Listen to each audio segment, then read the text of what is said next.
Hello everyone, I hope you got your tickets ready and have some time today because the line to see the butcher is gonna be a long one.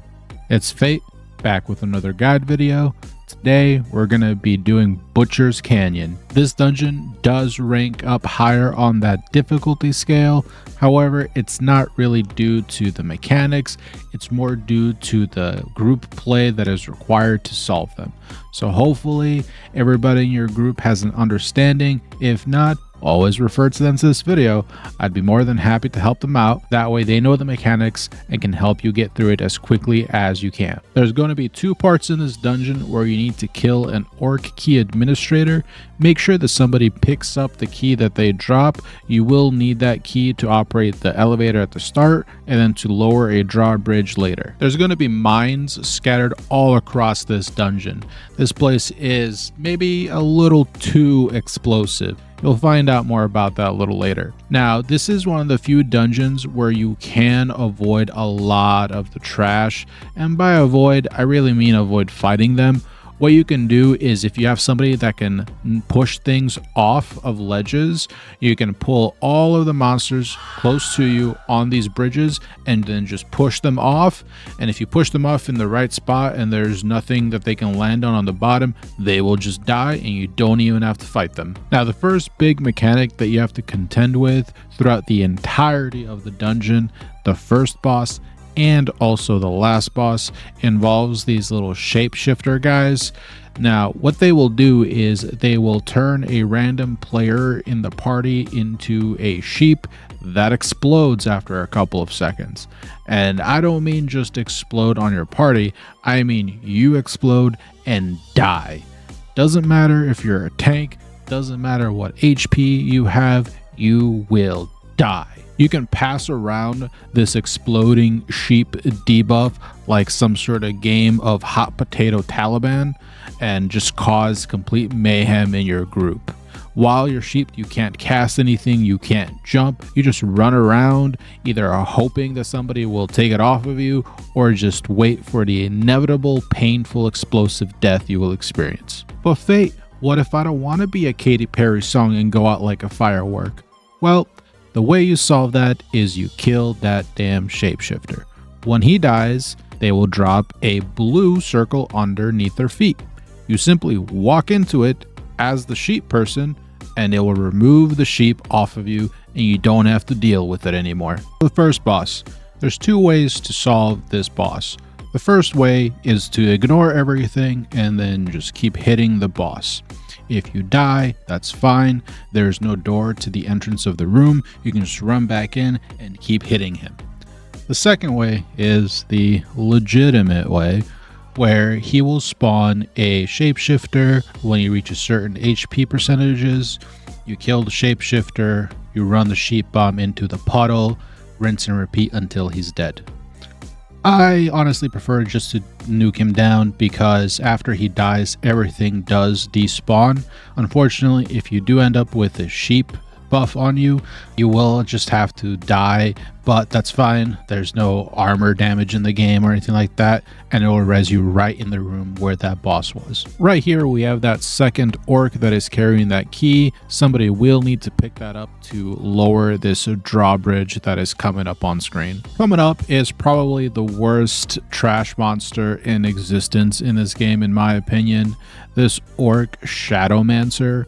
I don't know who designed this thing, but what it does is it will chain itself to another orc and it will make both targets immune to damage.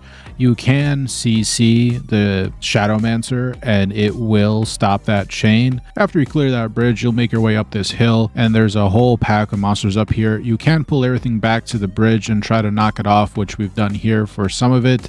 Unfortunately, we couldn't knock everything off, so we just cleared that up. When you come up to this circular fire pit here, there is a shapeshifter hiding in the back. I'd recommend you go ahead and blow that guy up before you actually start doing this little puzzle. So some developer out there thought it would be a good idea to two of these Shadowmancers facing each other, meaning that they're immuning themselves and the target twice over. The way to solve this is you need to CC both of these at the same time, and then the group focuses one of them down and then the other one. If you don't CC them both at the same time, the other one just makes the other one immune and you can't do anything.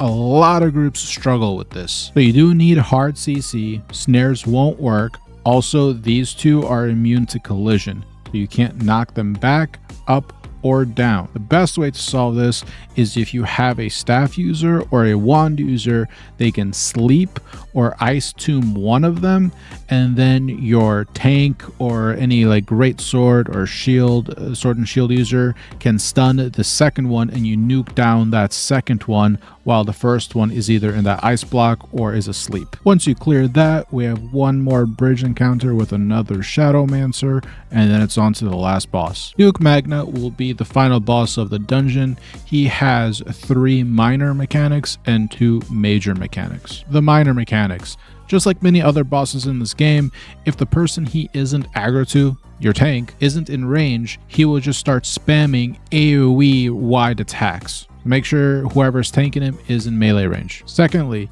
he will rain down meteors on randomly selected people. Make sure you don't stand in the red circles. Lastly, he will kick his foot up and you will see fire from the outside go towards the center. You can jump to avoid this ground stomp attack. The major mechanics. The first major mechanic he always does is the sheep mechanic. He will pull everybody into the center of the room and then light up alternating fire rings. So it will be a safe zone in the center, a fire ring, a safe zone, a fire ring, a safe zone. Remember, the sheep can't jump. So what you need to do is use the hot potato method. The person in the center, that is the sheep, gets close to that fire edge, with a second person on the other side gets close enough that way the red ring touches them and the buff is transferred. That is repeated with a third person on the outside. While this is happening, your group also needs to kill the shapeshifter that is on the outside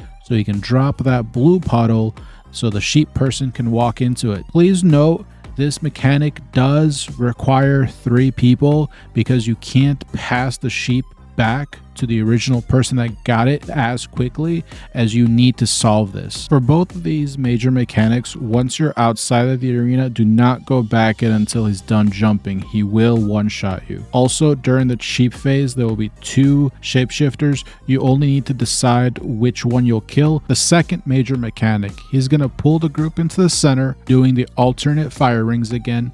He's going to turn 2 of the 4 blue towers on the outside red. They will always be opposite of each other. The group needs to run outside in different directions because both of those towers have to be clicked to save the person that's stunned. As soon as they're clicked, the red rings will disappear and that person needs to spam morph sprint out of center. Now he will repeat these mechanics back to back. So he's going to do sheep, then the stun towers, then the sheep, then the stun towers, etc, etc. When he reaches below 50% health, he is going to do the same mechanics. The only difference is instead of just having alternate fire rings, he's also going to turn half of that circle into fire as well. And that is the fight.